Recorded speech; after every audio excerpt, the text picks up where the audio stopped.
Hi there, my name is Fanny Wang and I'm here today at BlockAsia with McDonald and Liesl Eichholz from Centrality, all the way from New Zealand, guys. So welcome to New York City. What brings you guys here today?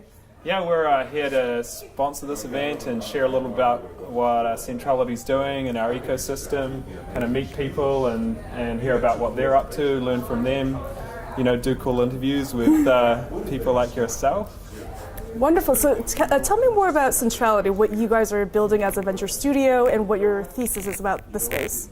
Yeah, I guess you could sum it up that we are like diehard decentralists. So we kind of really believe in creating a better world.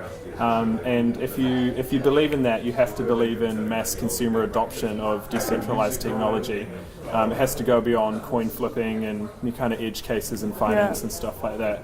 So we're trying to build an app ecosystem or an app marketplace for real consumer applications that people can pick up and use without even having to think that it's on the blockchain, but with those underlying tokenized business models that reward everyone for participating and give everyone a clear ownership of their own information inside of the system. And the name Centrality refers to, it's a graph theory term, and it refers to a point in a decentralized system around which other points coalesce. So that's really what we're trying to be, is a hub for the blockchain ecosystem to be able to encourage other businesses to create decentralized business models and to tokenize and to figure out how they can participate in the decentralized world.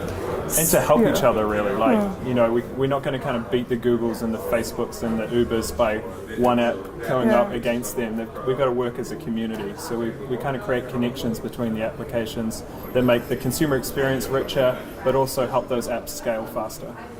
Would you guys consider yourself like a consensus or a competitor to consensus, or how do you think about that? I don't think we can talk about competition in this space. Okay.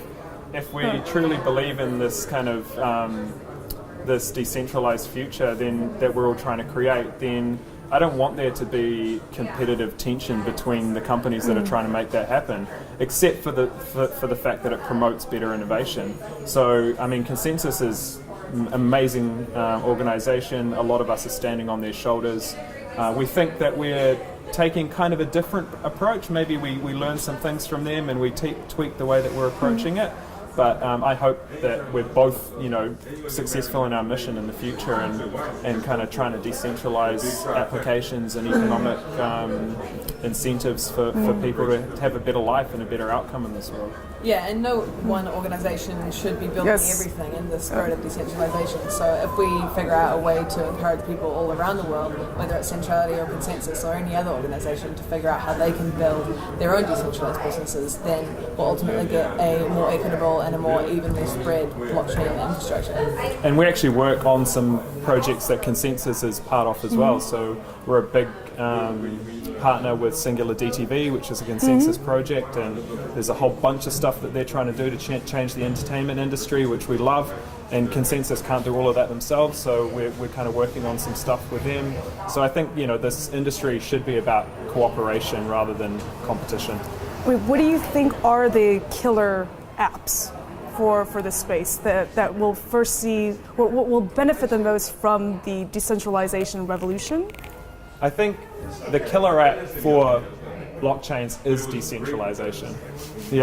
So the killer apps that exist in our life today, whether it's transport or money or the way that we communicate in the workplace, of course those things are natural kind of first things that we should be trying to take into the decentralized world, because they can get massive scale, they're easy for consumers to understand.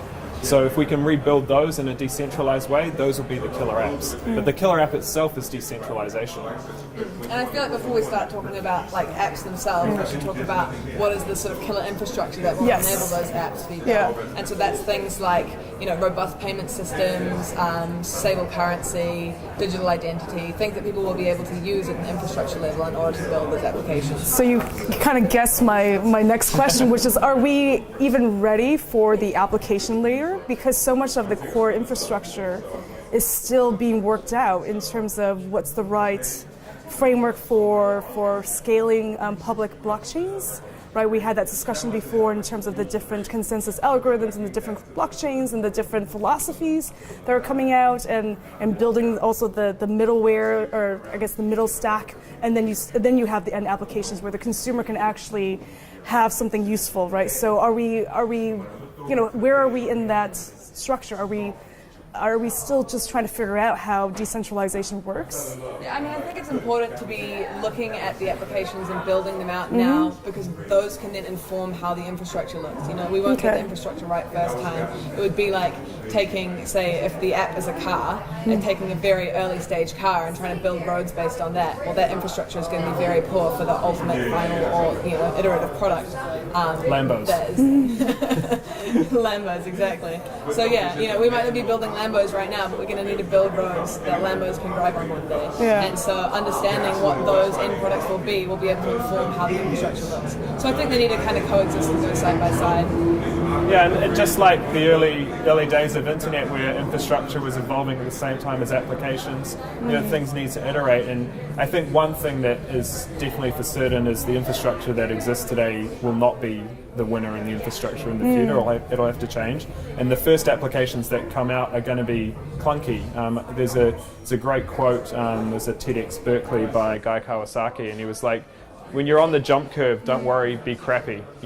So like, it's okay to be a bit crappy when you're changing the world, and we'll get better and we'll learn more and we'll do the next thing smoother and more frictionless for the customer.